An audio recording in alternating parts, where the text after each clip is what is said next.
기념의 달을 보내면서 우리는 교만을 생각해 봅니다. 어거스틴 이래로 기독교는 교만을 인간의 근원적인 죄로 여겨왔습니다.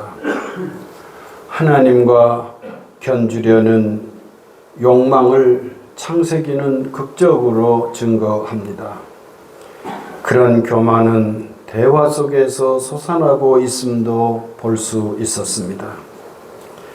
오늘은 교만이라는 죄의 양상이 잊어먹음, 곧 망각이라는 것으로 나타날 수 있음을 보려고 합니다. 아시다시피 복음서들은 복음, 더 정확히 말하면 예수님을 다양하게 증거하여 그 내용이 풍성하도록 이끌고 있습니다. 그리고 요한복음은 복음서의 끝책이 되어 복음을 마무리하고 있습니다. 특히 예수님의 십자가는 예수님께서 어쩔 수 없이 수동적으로 지시는 것이 아니라 오히려 스스로 지신다고 증거하는 것을 볼 수 있습니다. 요한복음 10장 18절 이를 내게서 빼앗는 자가 있는 것이 아니라 내가 스스로 버리노라. 나는 버릴 권세도 있고 다시 얻을 권세도 있으니 라고 말씀하여 십자가는 그 상황이 밀어 제낌으로써 주님이 어쩔 수 없이 지신 것이 아니라 주님께서 친히 지시고 그 십자가를 넘어선 부활을 증거하시는 것임을 스스로 밝히십니다. 그런 까닭에 우리는 예수님은 예수님으로 말미암아 예수님 자신에 의해 우리 주 되심을 계시하십니다라고 말한 것입니다. 우리 예수님은 누군가의 도움으로 그분의 사역과 그리고 실상이 증명이 되는 그런 분이 아니라는 뜻입니다. 그러나 성도 여러분, 사람의 경우는 그러하지가 않습니다. 왜냐하면 우리 그리스도인들은 그리스도로 말미암아 그분의 은혜로 인해 구원에 이르는 존재이기 때문입니다. 만약 예수님을 여기서 잊어버린다면 그 사람은 절대로 그리스도인이 될 수가 없는 것입니다. 우리는 예수님을 믿는 까닭에 그리스도인이 되는 것이고 주님을 빼고 나면 결단코 우리는 아무것도 아니 된다는 말씀, 이것이 우리의 정체성이라고 해야 옳겠습니다. 따라서 그리스도인에게 은혜는 지극히 소중한 것이라고 하겠습니다. 그분으로 인한 은혜는 기독교인에게 그야말로 필요하고도 충분한 내용이 되는 것입니다. 은혜 없이, 예수님 없이 나는 그리고 그 누구라도 그리스도인이 될 수 없다. 이것이 10월을 마감하고 11월을 살아가는 우리가 간직해야 할 내용인 것입니다. 그리고 이것은 예수님과 우리 사람들과의 결정적 차이라고 할 수 있습니다. 그래서 바울사도는 고린도전서 15장 10절에서 그러나 내가 나 된 것은 하나님의 은혜로 된 것이니 내게 주신 그의 은혜가 헛되지 아니하여 내가 모든 사도보다 더 많이 수고하였으나 내가 한 것이 아니요 오직 나와 함께 하신 하나님의 은혜로다라고 증거할 수 있었습니다. 성도 여러분, 오늘의 복음서의 말씀을 보시면 예수님은 스스로라는 낱말을 쓰시는 것을 볼 수 있습니다. 28절에 땅이 스스로 열매를 맺되 처음에는 싹이요 나중에는 이삭이요 그 다음에는 이삭에 충실한 곡식이니라고 말씀하십니다. 이 스스로라고 우리말로 번역된 이 헬라 말은 아우토마테라는 낱말입니다. 그런데 이 말을 빠르게 발음해 보면 어떤 영어 낱말이 떠올려지십니까?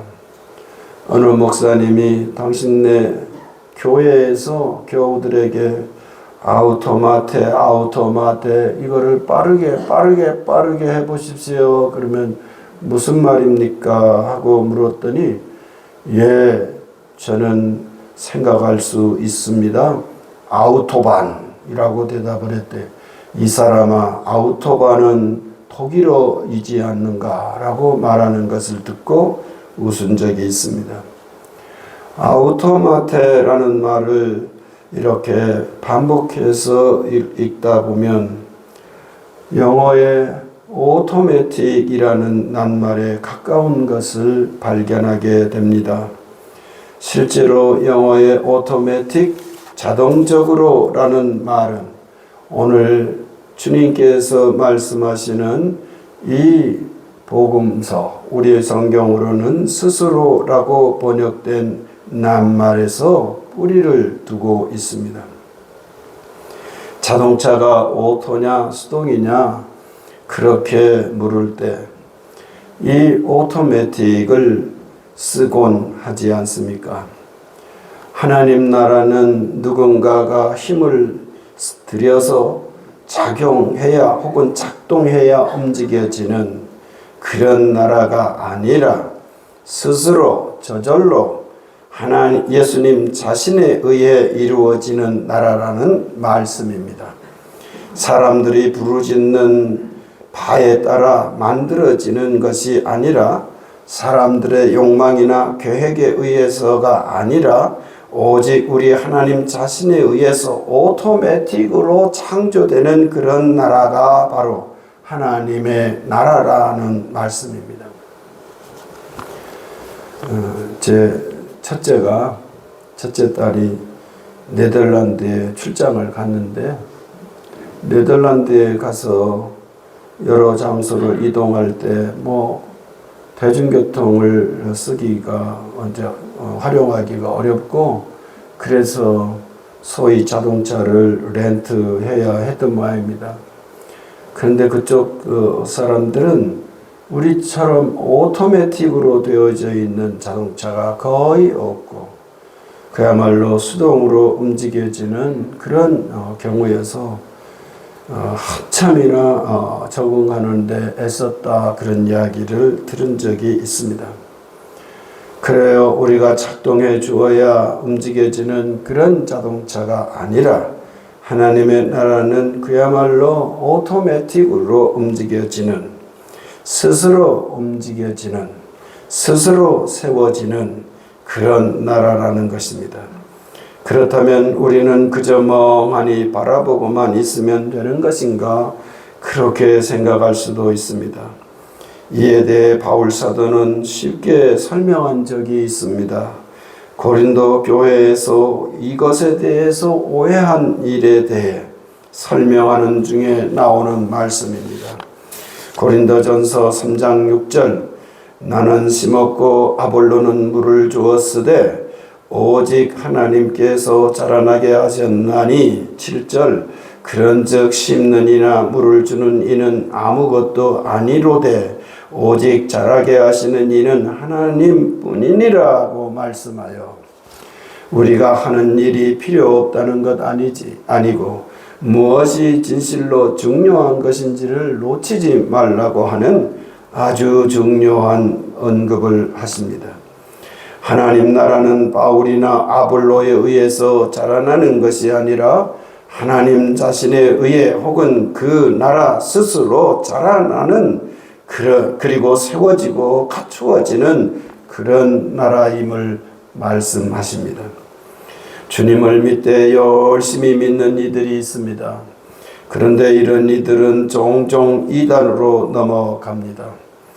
자신들의 소원대로 들어주시는 분이 아니시구나 라고 낙담하는 이들은 신앙을 외면하고 교회로부터 멀어져만 갑니다. 어느 때는 우리의 열심이 예수님의 은혜를 대신하고 그래서 은혜를 망각하게 됩니다. 믿습니다. 100번을 반복하면 믿음이 생긴다고 말하기도 합니다. 그렇게 해서 생긴 확신 때문에 그 사람은 은혜로 구원받는 사실을 잊어먹게 됩니다. 열심히 나쁜 것은 아니지만 그 열심이 은혜의 자리를 차지하는 순간 그것은 우리 그리스도인에게 최악의 결과에 이르게 하는 주범이 되는 것입니다. 또 누군가는 자신의 소원이 각자의 방식대로 되어지지 않는다고 생각하면서 좌절하게 됩니다. 좌절하고 절망하는 이가 예수님께로 나아오는 경우는 거의 없습니다. 신앙생활을 꾸준히 감당하는 분들은 거의 한결같이 내 뜻은 내려놓고 주님의 뜻을 높이고 그분의 계획과 경륜대로 순응할 수 있는 이들인 것입니다. 따라서 좌절감은 은혜를 망각하도록 만들어가는 핵심 요소라고 해야 옳겠습니다. 그리하여 우리 인생들은 내 계획이 아니라 은혜, 즉 예수님에 의해 빚어지는 것이라는 사실을 잊어버림으로써 결국에는 자기 스스로에 의해 자신의 삶을 세워가는 그런 인생을 살아가게 되는, 그리고 끝내 이것은 교만이라고 할 수가 있겠습니다. 오늘 우리는 이 내용을 사무엘을 통해 듣는 말씀에서 확인할 수 있습니다. 사울 왕은 결국 하나님의 경륜에서 탈락하고 그 자리는 다윗이 이어가게 되었습니다. 그때 다윗은 들판에서 무심히 가축들을 돌보고 있었습니다. 아버지 이새는 자기 자신이 자랑할 만한 그런 잘난 아들들을 사무엘에게 거듭거듭 소개하는데 분주합니다. 세상의 모든 아버지들처럼 이새는 그렇게 아들들을 열심히 소개하며 그렇게 함으로써 혹시라도 사무엘을 통한 하나님의 눈에 들지 않을까 생각합니다. 그러나 놀랍게도 하나님의 결정은 그 자리에 있지도 못한 양떼 곁에 있던 막내 아들 다윗에게 떨어집니다. 사울의 신하가 하는 말을 들어보십시오. 소년 중에 한 사람이 대답하여 이르되 내가 베들레헴 사람 이새의 아들을 본즉 수금을 탈 줄 알고 용기와 무용과 구변이 있는 준수한 자라 여호와께서 그와 함께 계시도이다. 사울도 이 사실을 알 수 없었고 어쩌면 사무엘조차도 알 수 없었던 하나님의 경륜, 하나님의 비밀한 내용을 세상에나 이 사울 곁에 있는, 정신이 흐려지고 있는 이 사울 곁에 있는 한 소년이 파악했다는 것입니다. 여호와께서 그와 함께 계시도이다. 여호와께서 그에게 계시도이다. 누구도 이 사실을 알아차리지 못하고 있을 때 하나님의 경륜은 이렇게나 우리의 예상을 뛰어넘는 방식으로 진행되더라는 것입니다. 다윗은 양을 치고 이새는 아들들을 선보이는데 사울은 정신이 이상해지고 있는 과정에서 이스라엘의 하나님은 온 백성을 제대로 목양할 수 있는 일을 누군가의 도움으로 하시는 것이 아니라 오직 하나님 스스로 오토매틱으로 이끌어 가시고 계신다는 이 성경이 이렇게 세세히 증언하고 있는 것입니다. 할렐루야. 다윗, 이새, 사무엘, 당시의 사람들에게 우리 하나님 여호와 야훼께서는 은혜로우셨습니다. 그 은혜로 인해 다윗은 다윗이 되었고 이새는 이 아버지가 될 수 있었고 사무엘은 위기의 시대에 만인의 추앙을 받는 선지자가 될 수 있었습니다. 이렇게 하나님께서는 은혜를 통해 스스로 오토매틱으로 일하시는 분이시라는 것을 계시하신 것입니다. 그리고 이 하나님께서는 오늘 또 계시하시고 이렇게 계시하시고 그리고 앞으로도 계시해 가시는 것입니다. 성도 여러분, 바로 이 내용이 11월 감사의 달을 살아가는 성도 모두에게 힘이요 바탕이 되는 줄 믿으시기 바랍니다. 왜냐하면 은혜를 기억하는 이만이 무엇을 할 수 있다? 감사를 할 수 있기 때문입니다. 기독교인의 감사는 은혜보다 앞설 수 없습니다. 하나님께서 은혜를 베푸시기에 그리하여 우리들은 그 은혜를 기억하며 감사할 수 있습니다. 10월을 살면서 우리는 보통 종교개혁가들의 그 3대 원칙을 이야기할 때가 있습니다. 오직 믿음, 오직 은혜, 오직 성경, 이렇게 말을 하는데 저도 그렇게 말을 할 때가 많고 그리고 여러 자료들은 그렇게 말합니다. 근데 성도 여러분, 이 말이 틀린 것은 아니지만 순서는 틀린 것 같습니다.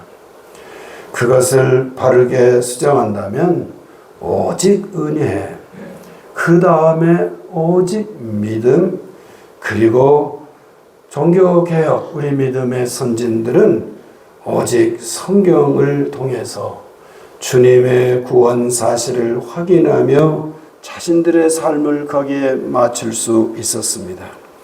믿음이 은혜보다 앞설 수 없습니다. 감사가 은혜보다 앞설 수 없습니다. 은혜는 우리의 조건에 영향을 받지 않습니다. 우리가 준비되었기 때문에 우리에게 은혜를 베푸시는 것이 아닙니다. 물론 어느 때는 우리들에게 필요한 것일 수 있습니다. 물을 심는 일도 있고 물을 주는 일도 있어야 합니다. 그러나 결정적으로 그 땅은 그리고 그 나라는 스스로 오토매틱으로 자라나게 된다는 점입니다. 그리하여 그 스스로 자라나는 하나님 나라, 스스로 일하시는 하나님, 스스로 일하시는 우리 예수님, 그 복음, 이것에 의하여 우리는 은혜를 맛보게 되는 것입니다. 은혜를 따라 그리고 감사하며 그렇게 살아가는 한 달이 될 줄 믿습니다. 아멘, 아멘 하시기를 빕니다. 그리고 기억할 내용이 있습니다. 은혜를 망각하고 은혜 없이 살아가려는 것은 그리스도인에게는 말할 수 없는 교만이라는 것, 은혜를 망각하지 않고 사는 것, 그리스도인에게는 최고의 복이며 그것을 망각하는 것은 최악의 교만이라는 것을 잊지 말고 기억하는 것, 11월의 일이 되는 줄 믿습니다. 이것은 주님의 말씀입니다. 아멘.